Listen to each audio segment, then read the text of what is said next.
Hello traders, it's Andy with Trade Ideas. It is August the 23rd on a Wednesday, and you can see, like I mentioned in the video yesterday, this 10 period moving average, price never even touched it yesterday, and the sellers came back in, so we're still under pressure here.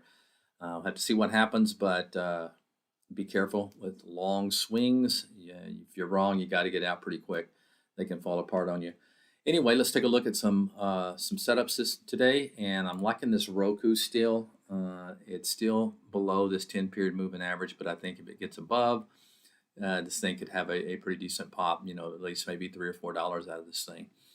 Another one on the radar today is this RPAY.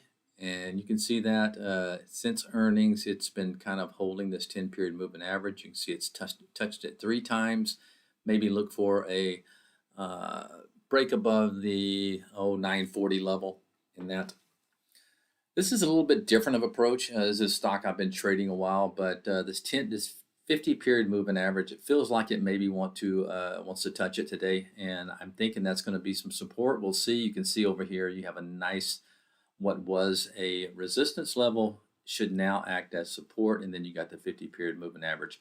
A little bit different angle. When I take a trade like this, I usually take maybe half size, even 1/3 size. All right, moving on, SABT.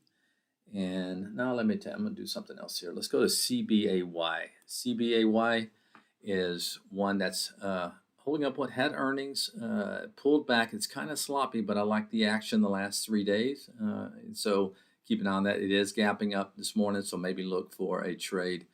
I don't know if I want to chase it. Maybe I'll look for around 1385 or something like that.